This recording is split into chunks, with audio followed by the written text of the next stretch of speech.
শাশুড়ি মা, আপনাকে শ্বশুর মশাই ডাকতে আছে। ঠাকুরমা বমি করে পুরো বিছানার অবস্থা খারাপ করে ফেলেছে। তাড়াতাড়ি চলেন, পরিষ্কার করতে হবে। কি? ওই বুড়ি আজকে আবারও বমি করেছে? ওই বুড়িটাই প্রত্যেকদিন একটা না একটা কাম করতেই থাকে। ওই বুড়ির কোনো কিছুতে হাত দিতে আমার ঘৃণা করে। শাশুড়ি মা, ঠাকুরমার তো বয়স হয়ে গেছে, আর বয়স হয়ে গেলে তো এরকম করবেই। আর মানুষ বুড়ো হয়ে গেলে ছোট বাচ্চাদের মতো হয়ে যায়। আমার কেন এখন এইসব কাজগুলো করা লাগবে? তার শখের মেয়েগুলো আছে না, তারা আসুক, তারাই সেই কাজগুলো করুক। সম্পত্তি ভাগাভাগির পরে তাদের তো কোনো খোঁজ খবরই নাই। তোমার শ্বশুরকে গিয়ে বলো পরিষ্কার করতে, আর সে যদি না পারে তাহলে মানুষ এনে পরিষ্কার করাও। আমি পারবো না।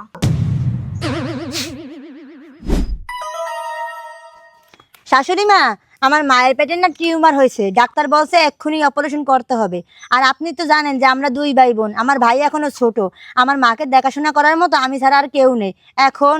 বৌমা, এত কথা বলার কোনো দরকার নাই। তোমার মা অসুস্থ, তুমি তোমার বাপের বাড়ি যাও। যতদিন তোমার মা সুস্থ না হবে ততদিন আর এই বাড়িতে আসার কোনো দরকার নাই। এখানে তোমার মাকে দেখার তোমার অধিকার আছে। এখানে আমার কাছ থেকে তোমার অনুমতি নিতে হবে কেন বৌমা? বৌমা, তুমি আজকেই তোমার বাপের বাড়ি চলে যাও। আর আমি আমার ছেলেকে বলে দেবো, যতদিন পর্যন্ত তোমার মা হাসপাতালে ভর্তি থাকবে ততদিন পর্যন্ত আমার ছেলে তোমাদেরকে দেখাশোনা করবে। যাও বৌমা, যাও, তুমি আজকেই বেরিয়ে যাও। আচ্ছা মা, ঠিক আছে।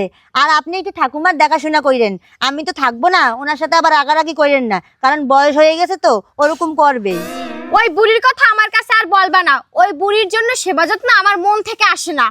আচ্ছা মা, যখন আমাদের ভুল হয় তখন তো আপনি আমাদের সাথে খারাপ ব্যবহার করেন না, আরো ভালোভাবে বুঝিয়ে দেন। তাহলে ঠাকুরমার সাথে কেন এরকম করেন? ঠাকুমার প্রতি এই শাশুড়ির ব্যবহারটাই দেখছো, কিন্তু তোমার ঠাকুমা যে আমার সঙ্গে কেমন ব্যবহার করছে ওইটা যদি নিজের চোখে একবার দেখতা তাহলে ওই বুড়ির কথার মুখেও আনতা না।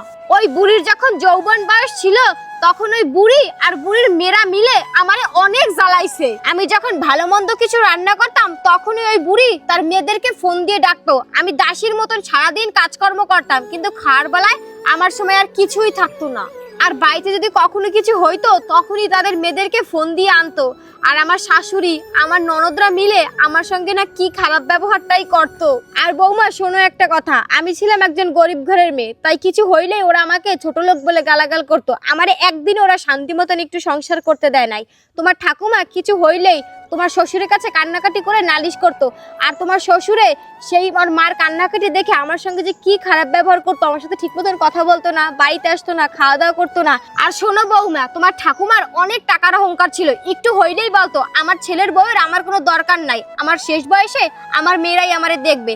আর এখন দেখো, যেই তোমার দাদু মারা গেল, যেই সয় সম্পত্তি সব ভাগাভাগি করা হয়ে গেল, এখন তোমার ঠাকুমা এত অসুস্থ তার মেয়েরা তার একটু দেখতেও আসে না। আর খোঁজ নিলে যদি আমার শাশুড়ির ওষুধের টাকা পয়সাটা দেয়া লাগে, সেই কারণে তার মেয়েরা